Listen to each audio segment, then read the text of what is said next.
wonderful educators who represent mentor teachers, classroom teachers, and teacher educators. Did I miss anyone? And teacher candidates, so the most important. And teacher candidates. So we have like four perspectives of people who are actually doing the work in the public schools. Because too often, I have an inverted metaphor that I want to share with you. And the metaphor is, people are concerned about, do you see the forest for the trees? Well, I think we see the forest. We get lots of information at the macro level, generalizations oftentimes about public urban education. But these here are not the forest, they represent the trees. This is looking closely at, wait a minute, what is happening from the people who have made commitments and are dedicated to persevering through the many challenges that present themselves in the work, in the vocation really, of urban public education. As far as my story, I graduated from a Chicago public school elementary school and a Chicago public high school. And despite that, but I would say because of that, I became a Chicago public school teacher, 7th and 8th grade, reading and social studies, and an administrator for a few years, so that was 17 years. And now this is my 8th year at the University of Illinois at Chicago, a College of Education, where I teach teacher candidates in their final year before being licensed teachers. So, for instance, in front of you, 3 of these professional educators have been my students during licensure, and 2 are current students. So, it just goes to show, again, right, it's not macro, it's micro. Introduce themselves and say a little bit about themselves so you get a sense of the variety of perspectives here. All right, good afternoon. My name is Christian Gallegos. I'm originally from the Quad City area of an urban education program at the University of Illinois at Chicago and a teacher candidate at McClellan Elementary. Hi, my name is Pierce Michael Boyd Bagby. I'm also a teacher candidate at University of Illinois Chicago at McClellan. I'm from Oak Park originally, so very different as far as educational upbringing to the city that I'm in right now. So learning about the differences between that has been really awesome. And it's only 20 minutes away. Yeah. And yet it's a world apart. A world apart, so yeah. I'm sorry if I interrupt too much. Just tell me. Hi everyone, I'm Laura Gillihan. I teach 4th and 5th grade language arts and social studies at McClellan. This has been my 5th year as a CPS teacher, and all 5 years I spent at McClellan. Hi, my name is Kenyatta Burks. I am also a teacher at McClellan Elementary. I teach 6th, 7th, and 8th grade English language arts. I'm Chicago born and raised. I was a CPS student. I am also a CPS parent. So my name is Gerardo Rodriguez. I'm a 5th and 6th grade science teacher at Darwin Elementary.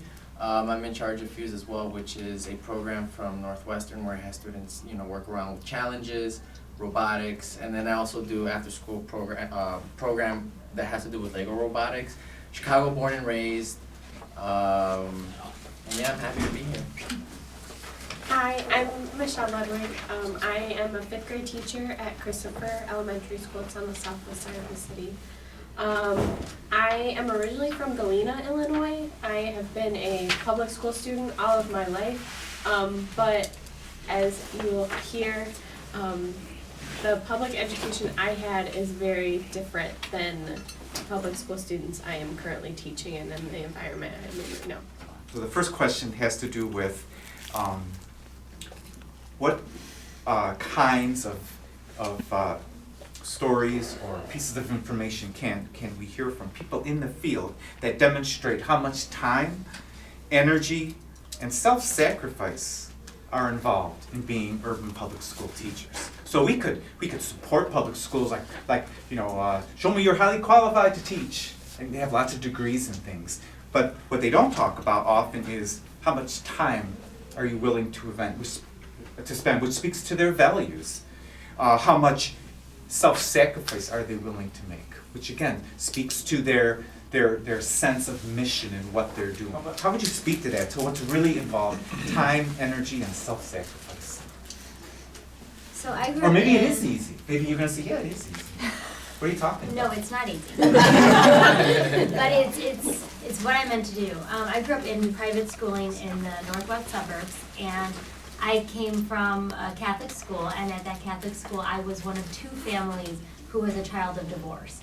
And with the 2 families there, I mean, there was, crazy interventions put in place for us, and I was like, whoa, like, I don't need this, right? Like, my mom's at home, she's holding us down, like, I don't need this extra support.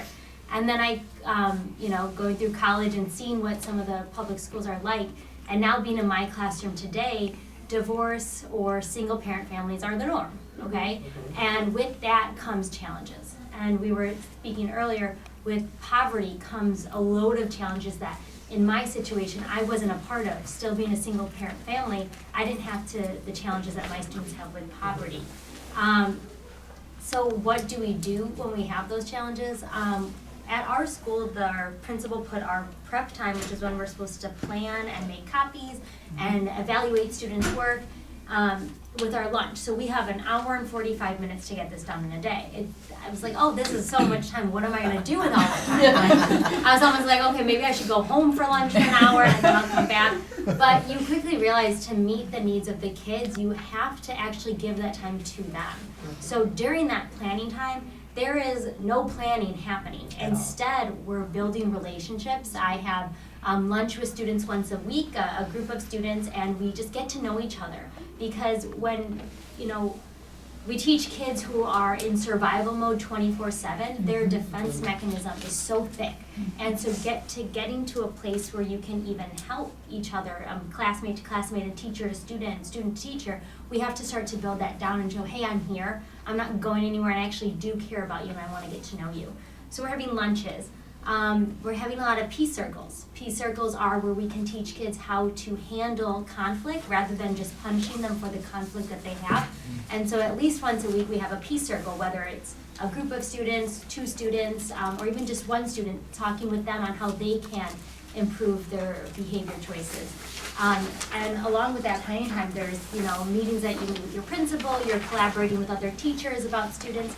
And so coming from my experience to where I am now, time, it takes a lot of time. And when you all know, you have relationships with people, relationships take time and that takes energy from you.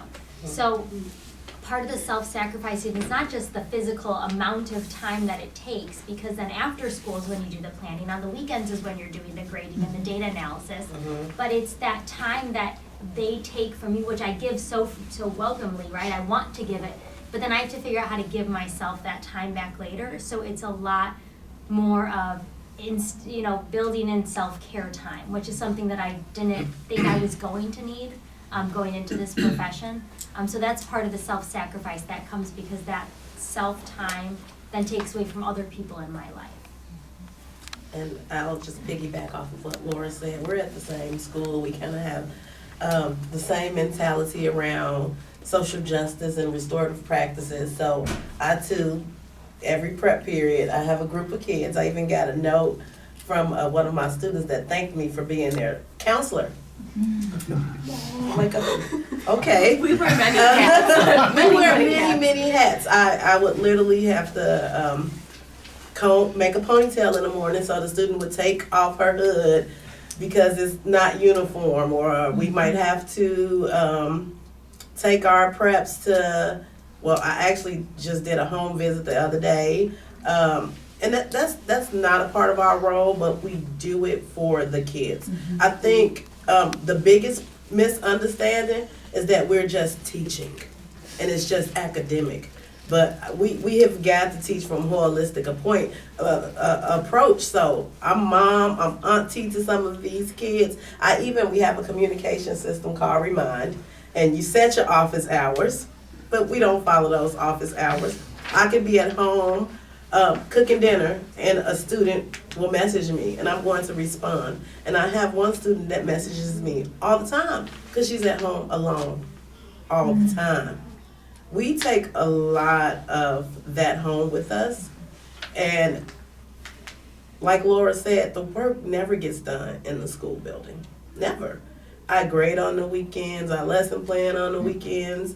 While I'm at school, I'm with a child, and they're always in front of us. Even if we don't have an issue, they've gotten to the point where we want to be here for recess, or we want to come here during our prep so we can have somebody to talk to. And a lot of the time, we're an ear, and we spend a lot of our time just listening to students. Yeah, it's the time we should be grading, but we don't have that luxury. They need us during those times. I like to keep my classroom in the beginning of the school year bare bones, so I could encourage students to start decorating the classroom as a sense of bonding time with them.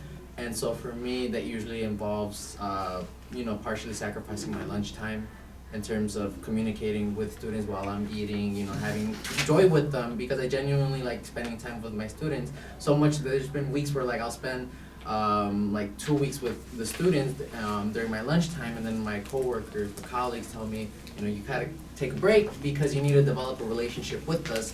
And it's kind of a reminder of we can become so engulfed in what is teaching, because teaching is not only just a career, it's a lifestyle as well that can engulf you in a positive way or in a very negative way if you don't learn how to take care of yourself, right? And so going back to what Ms. Gillingham said about peace circles, I try to do talking circles at least twice a week. Monday morning, I usually ask students what they did over the weekend, what they're looking forward to throughout the week, and I usually tell them you need to look forward to something during the week, because you need to have that aspiration, that goal, even if it's something tiny. You need something to look forward to in order to keep yourself motivated and occupied throughout the week, rather than just floating aimlessly throughout the week. And usually on Friday or Thursday, depending on whether we have school on Friday or not, I'll usually have another talking circle for 10-15 minutes, asking students what are they doing over the weekend, what was exciting throughout the week, and then what they're looking forward to for the following week as well. It's just developing those relationships as much as possible with students so that they know that I genuinely care about them. And developing relationships is also important, but we live in the city of Chicago, and even though it's one city, it's two cities. It's what's the underprivileged and what are the affluent. And I've talked to various colleagues of mine who work in more affluent neighborhoods. I happen to work in a more affluent neighborhood, and I talk to my other colleagues who work in underprivileged communities. And the difference is it's gigantic, because they'll tell me in the affluent neighborhoods, I don't need to have that much time to develop a relationship with my student because they come from a more stable household. They're there to learn, and then they're out of school.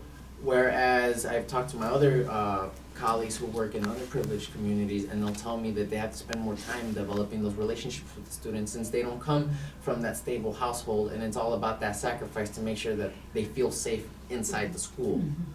And I think that's part of what being an educator is, or being a teacher is, it's a lot of sacrifice. Whether it's winter break, you're making lesson plans even though you're off the clock and you're not supposed to be touching any kind of work, and just worrying about, are my students safe, have they been eating, there's been a lot of shootings in Chicago, and one of my fears is I don't want one of my students being involved in any of that. And I feel like that's something that not many people may have that difficulty in life, but it's a reality that, when the shooting happens, I always check to see, was it one of my students? Because it has happened to a student who has graduated beforehand, and it's just something that devastates the community, and it's something that's not talked about as much. That actually, I'll just piggyback real quick. That actually happened to me this year. Christian, you were there that day, right? Yeah, it was. I came in bawling because I had saw it on the news that morning, and we talked about it in our morning meeting. And I think So in all your teacher preparation classes, Christian, did you prepare for your were you mentor prepared teacher for to that come in moment? crying one morning? Right.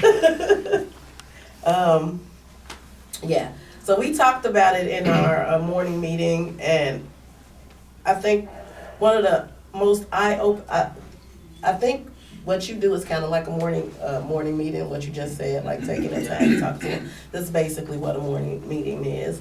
And we talk about a variety of topics, but this particular moment, I was just like so overcome with emotion, and I was showing the news story because he was on his way to school. He was 15 years old, and shot 15 times. So he lived though. He's alive. Yes, and I just looked out at my students, and I just realized, well, I already knew the strong connection I had to them, but when you could possibly lose one, you realize how invested you are with every single child that sits in front of you, no matter how long they sit in front of you. When you serve in a community as we do, underprivileged, school is not just, as we were saying, school, but it's a means of, life and death, how Kenyatta was saying. If we give them a safe place at the school, that might sound easy, right? Oh, keep your doors locked, have, food and whatnot, tables, and have materials, but that's not really what makes people feel safe. So the schools that we create are much different than the schools that I was born up in. I mean, I went to school, I still know my teachers' names, but I'm like, I don't even think they knew two things about me other than who my siblings were, because they had them all. But we have this deep just family that you have to form, because maybe family on the outside of school isn't safe, right? And school is the only place for them to feel safe, and that pressure, that's the sacrifice that it does take on us. It's the pressure of, I have to show up even if I'm not feeling, even if I got my own stuff going on, even if I'm going through this horrific event, like I have to show up, because if I don't, what's gonna happen to them? Because one day is not just one day of education, it's one day of them knowing that there's somebody who showed up for them, who cares about them, who loves them, who's gonna protect them for just those 6 to 6.5 hours of school. Some of my kids come to school because those 6 to 7 hours are the safest for them because of their immigration status or their parents' immigration status.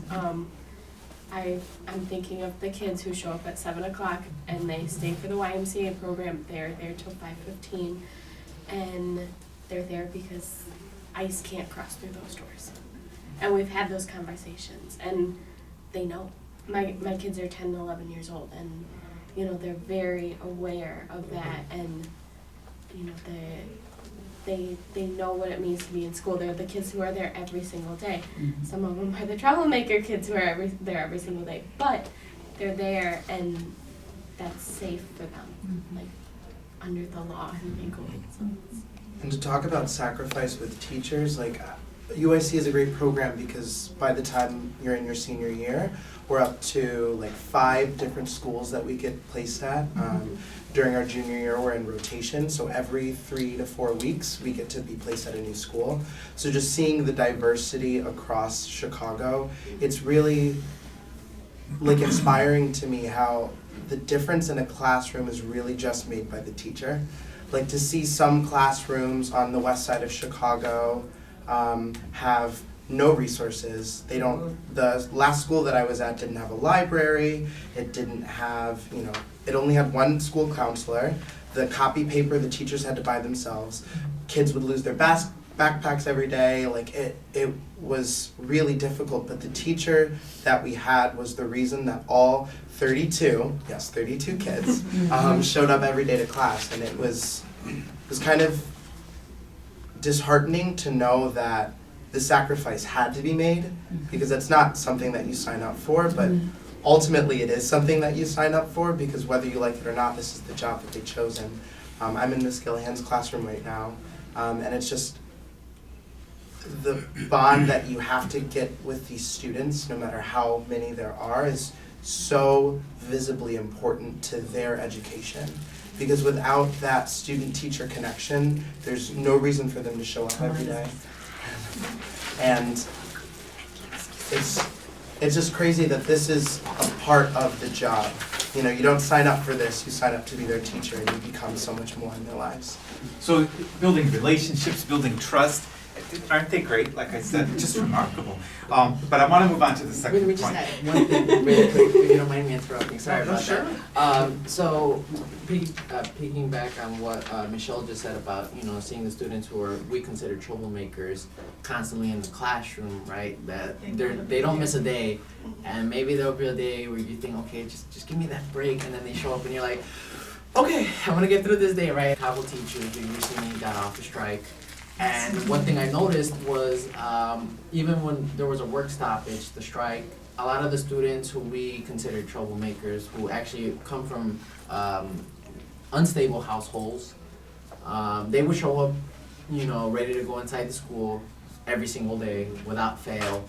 And it's just what Ms. Gillihan said about it's life or death for a lot of these students, and it's just something that we have to take into account for. Or what Ms. Burke said about, checking the news to see if one of our students were injured, and it's just the reality of what it's like to be an educator at times, well, especially in Chicago. So give us the skinny, the down low, so to speak, of what it's really like planning and instructing. It is very hard to try to differentiate and give every child what they need on their individual level. So we have anywhere from 3 to 4 groups going from at a time. And Talk about that, spinning plates, right? And it has to be a constant reflection of, did they get this, did they get that, can we go on to this next skill, okay, this group can't go on, this group can go on, this group can do this group can do that, and it's kind of, it's a lot, because I have 24 in 8th grade, 35 in 7th grade, and 25 in 6th grade. So, and I'm just speaking about the differences in 7th grade. So just imagine across the board with 3 different classrooms. It's a lot. And 6th and 8th grade are the retention years. And then No pressure there. 6th and 8th grade, the retention year, and 7th grade only determines which high school you're going to. Yeah. So easy, all of it. When I sit down to plan 4th and 5th grade, as I shared, 4th grade, we are now down to 37 kids. Whoop, whoop. 5th grade, we have 29. And 5th grade is the more challenging class because of those 29, 8 students are identified with IEPs, which means they have a learning disability and are getting specific services. With inside of that, I have 2 ELL students, which are English language learners. Even though we all are learning English, it's for students whose their first language is not English. And then on top of that, the social emotional needs that this class has is really astronomical. Every child should have an IEP for social emotional needs. And so when I start planning, yes, we look at what skills and what groups, like Ms. Burks had said, we got 4 groups in the 5th grade. Some students are at 2nd grade reading level, some students I'm challenging with 8th grade work. And within that, it's like, okay, cool. Academically, cognitively, they can do 7th grade work. But are they emotionally able to do it that day? Are they able to do it this week? So we have to step back and we have to address their social emotional needs first, which you never really know when you plan the week. As you get to know your students, you know how to be more proactive, and we do a morning meeting at our school. We do like mood readers so we can check our moods before we get going. You come up with systems with certain students. But what's just always a challenge for me is that when I make a lesson and it's engaging, it's culturally relevant, culturally responsive, it's at their level, and then I realize why do they care about learning author's point of view if they're worried about getting food for their family for next week? You have to know that their focus is not just, I'm gonna go to college. It's, my focus right now is I got 3 younger siblings that I gotta get ready for school. I have to figure out when my mom gets off work, I have to go to the grocery store for my family. I don't have money for the grocery store. How are we getting that money? That's what's in their mind. Their mind is constantly flooded with survival. And so as a teacher, your challenge is to use that and fuel the lesson, but also teaching them how to compartmentalize and saying, okay, you got all that, let's address what we can now, let's put some of it away for later, and let's get this lesson so that you have this skill so that you can go to the next level. Because what I have learned to become normalized with is that they are not only responsible for themselves at 5th grade, at 4th grade, they are responsible for multiple kids, which I couldn't have the capacity at their age to be responsible for other kids. Being responsible for yourself is enough. And so that just to me is always just overwhelming to watch them. Just something I want to point out is something that I always hear like get talked about is this idea of like a fair education. But like, what is a fair education? A fair education is when we provide supports for certain students in the classroom in order to help them be successful. So, for example, in our 7th grade classroom, we have someone who speaks Mandarin as a first language. It wouldn't be fair for us to give that student everything in English, but we've been able to accommodate and help her succeed by giving tests that are in Mandarin, and then also like providing her with like an English copy. So, you know, she has both of these, but we're giving her tools that help her be successful in the classroom. But it's important that all students are supported. That way they can be successful. And I just wanna, cause I taught on the west side at a AUSL school, which I don't know, you guys, this is like AUSL? All right. Oh my goodness. Yeah, so just, and it was a fresh turnaround, right? So everybody's fired out of the building, it's all new teachers brought in, so nobody has a relationship with these kids. So these kids are rebelling against everybody because we don't know any of you. And I think a part of the mindset is not necessarily that we don't want to challenge our students, or we don't want them to succeed, or we don't think that they can succeed. It's the limitations that have been put on us by standardized testing that says we have to teach the skill. They have to be able to click this and know between A, B, C, and D. And we have not fostered a learning environment that allows for critical thinking and higher order thinking. If we did that, then we'd be in a different place. As public education itself would be in a different place. Instead of trying to have these kids meet some type of abstract, just out there norm that who set? Whose norm is this? And so that's part of the issue, because when we say if they're meeting this standard, who set that standard? And at times we get lost in trying to make sure that they meet that standard, because we have to make sure they meet that standard because they have to make this target, or else we lose funding. And losing funding would lose more resources that we already don't have. But Exactly. regardless of us getting what we need to teach out and what they need to learn, it's what high school are they going to get into. Chicago has an incredibly competitive high school market. If you don't get in the right high school, well, now how are you going to get into college? So that test is not just, funding's a huge part, but it's also like, we don't teach them so they can take this test. How are they going to get into high school? How are they going to be anywhere? What I like to do right off the beginning of the school year, even throughout the year, even before I plan anything for students to do cognitively, I have to constantly monitor the energy of the room, monitor the moods, the behaviors. I have to be authentic with building that relationship with them in terms of knowing what kind of jokes they're into, the memes they're into, the video games they're into, the culture of whatever they're into, or the culture that they come from, in order to not only lesson plan around that, but so then that way when a student is acting off or acting out, when the student is refusing to go to the calm corner to give themselves that 5-minute break that they need, talking to them in the manner where I connect with them at that personal level of saying, whether it's a joke, whether it's a meme reference, whether it's a video game, having them calm down so that they don't destroy the Chromebook that's right in front of them, so they don't have that meltdown. And it's just the aspect of education that we did learn about, but we didn't know we would be facing at this point where we'll have 10 students who have social emotional issues. What are some of the challenges that you've experienced down the way to becoming teachers or remaining teachers of integrity? That's nice. That's a good question. Cut to the chase. We've already debunked the myth. No one in this room anymore, if anyone did, believes teachers have it easy. But I'm curious, maybe share a bit about what challenges are there along the way and how you face them and maintain your integrity So in order to remain a teacher of integrity, you need to have a solid support system, whether it's at home, whether it's personal friends or colleagues at work that you can absolutely trust. But it's also having that conviction of teaching, right? Because a lot of people are like, oh, I'm just here to clock in, you know, make money, and then I'll leave, right?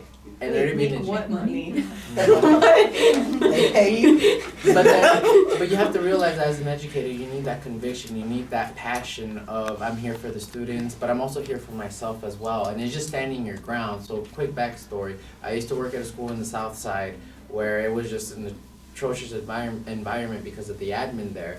And so I put in my transfer window notice because I got hired at the school where I'm currently at.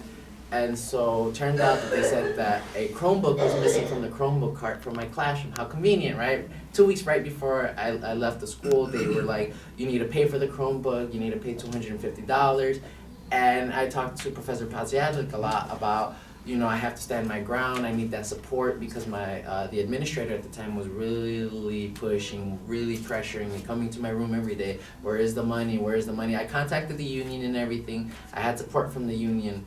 And it's funny because the day the union came in was the day they found the Chromebook, so conveniently, right? And it's just one of those things of learning to stand your ground, even if you're a brand new teacher, and just staring fear at the face, you know? And it's just because a lot of people go through a lot of these issues, a lot of these troubles, and they don't really know how to maneuver around that kind of environment, or they don't know how to react to that. But what I can say is you need to stand your ground as much as possible and show that you have that integrity and show that you will not fold. I absolutely agree with you. But Did you lose a laptop too? No, I did not lose anything, thankfully. But it's more of the sense of when I was, you know, a student in college, I was like, oh, I'm gonna be a teacher, I'm gonna change the world. Like, I'm gonna go and I'm gonna disrupt the education system, you know, and it's gonna be this glorious ending. And what, yeah. It's a hard adjustment from when you come out of what you see, what you want, and what you know is right for the kids, and then you realize there is about 100 stair ladder, and then once you get to that top, you go down, and it's hard to get back up. And something that I have learned with standing your ground more so is in sense of your values. I am not big test taker, pusher. I started with a lot of, you know, different types of teaching aspirations and a lot of project-based learning, having kids create curriculum and, you know, on what they want to learn. And, you know, it's a balance of give and take, but it's more of how can you meet what you need to do and how can you have your values reflect in that. So although I am giving a test each week because I'm supposed to, you know what, I'm using that data to show my student growth, and we celebrate our growths, but then I also allow time for projects, and I allow time for student voice in what we do each week. So learning how to have my values represented in the classroom so that I don't lose me and that I don't burn out, because burnout is real. It is very real. I mean, 4 years was last year, so this is just my 5th year. And last year I was like Googling, what can I do? Because I am just emotionally gone. And it's really hard to come back from, but support is one way, but also knowing that you are teaching from your values and making sure that that's represented, that your kids are actually getting what they need because of your staying true to that, and you're not just letting the top dogs tell you what the kids need. I would say that my story to becoming a teacher is different. I was a mother already. It was my second career. I was working while I was in school and having a student teach and parent was very, very difficult, but I kept going because I felt like this career is one of the most important careers that you can have, and I still feel that way. And it's how I remain a teacher of integrity is to make sure that I give my kids a voice and to make sure that they know that I am there for them and only them. It has been times where I don't encourage any of you to be a rebel, but sometimes I just didn't listen when I didn't feel like it was in the best interest of my students. And if that would have came back on me, I would have dealt with it. We watched the Jason Van Dyke trial in every one of my classes, 6th, 7th, and 8th, like the whole day. And at first, the first day I did it, I was like, oh, I'm gonna get in trouble. I know I'm But gonna get in for trouble. those of you who And don't know, then- Jason Van Dyke was the officer who shot Laquan McDonald 16 Oh, I times keep in forgetting that Chicago. there's not just Chicago people. I'm so sorry. So, That's Yes. like, see, Lori being the teachers. but I Scaffolding us. later on that day when I checked my email, there was an email with resources to teach this, and I was like, oh, amazing. Too late, but amazing. So in my mind, I'm going to give them what I think they need and what they should know about, and I allow time for philosophical cheers. We take a stance almost every week in our morning meeting, like, are you for, are you against it? We talk about everything. A lot of my kids have on Nikes, and we talk about sweatshops. We discuss those things, and I think to remain a teacher of integrity for me is not just about academics. The fear of getting in trouble. Before we went on strike the day before, I had talking circles with my students, more so about what's going to happen, what it might look like, how long it could take.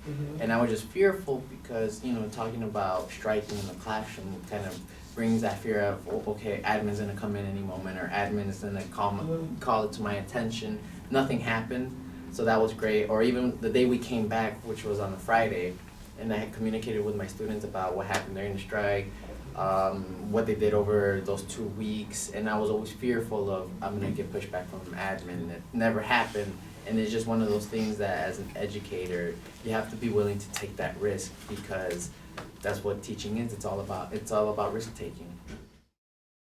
What do you do to engage students in content that really may not be applicable to them? What kind of strategies do you use to engage your students in content, problem solving, and in collaboration with each other? I think it all starts with the relationships.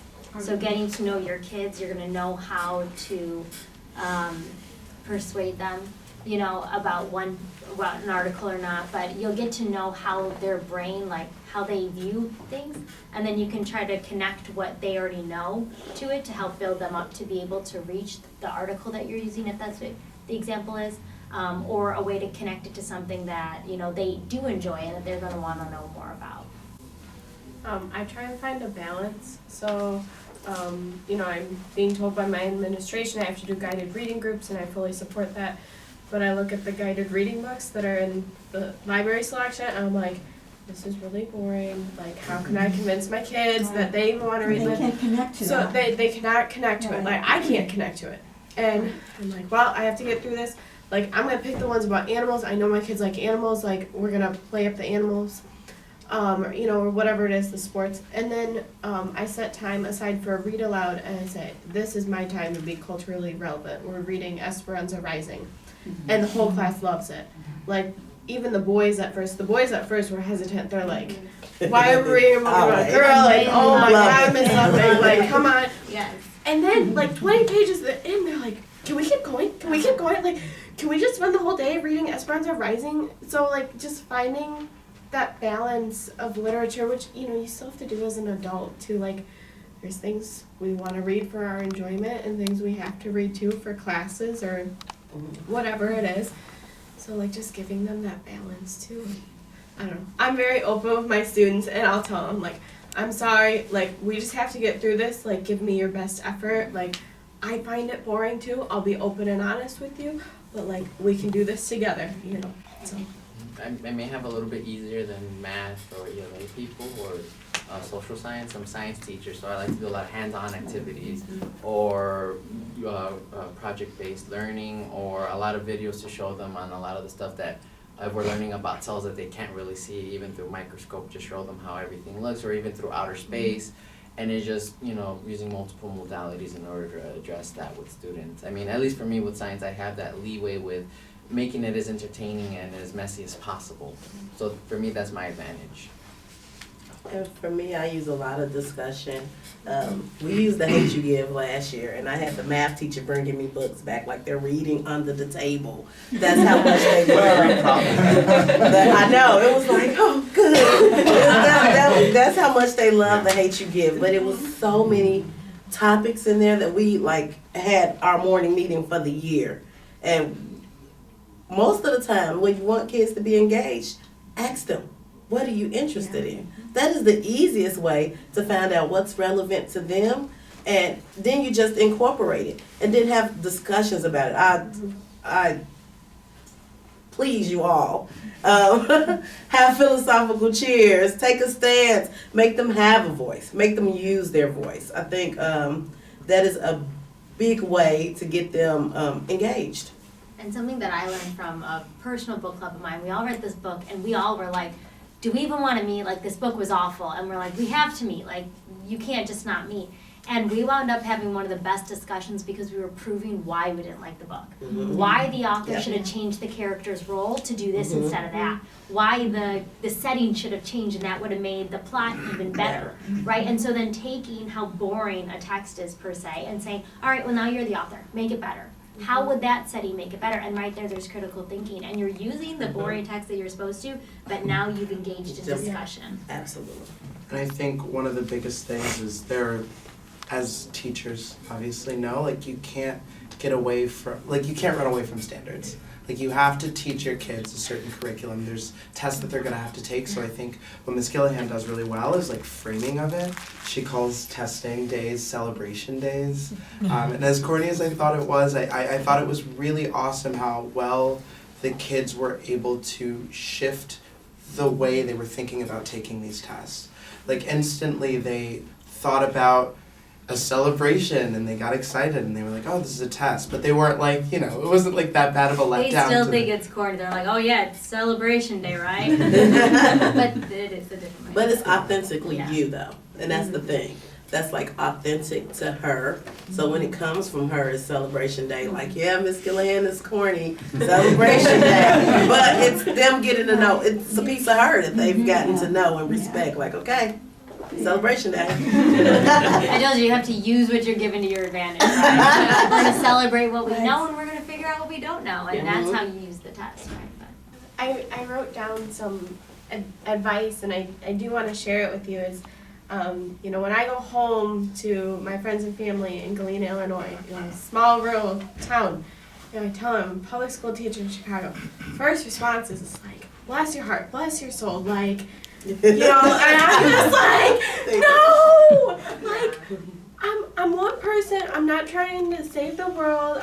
This is not why I'm doing what I'm doing. I love what I do, and you know, in some ways, yes, I appreciate like the bless your soul, bless your heart response, but I'm just like, just support us. You know, be there for us, buy us the books, show up, come visit our classrooms, see what it's like. You know, like as corny as it is, because it's my mom. Like my mom came to visit my classroom last year. She loved it. She won't stop talking about it. So like, we love to talk about what we do, and I think to share that with all of you is a lot.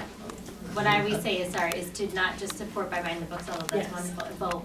Like if you want real change to happen, we are making the change on a small scale to 30 to 70 kids a year, but we need policymakers who know what it's like. We need an elected school board. We need to make the vote make the difference, right? So when my family, they do that, my family is split with political parties, strong on both sides, and when both of them come up to me and say like, oh, you do such a great job, like, oh, I want to support you, I say then vote for what we actually need.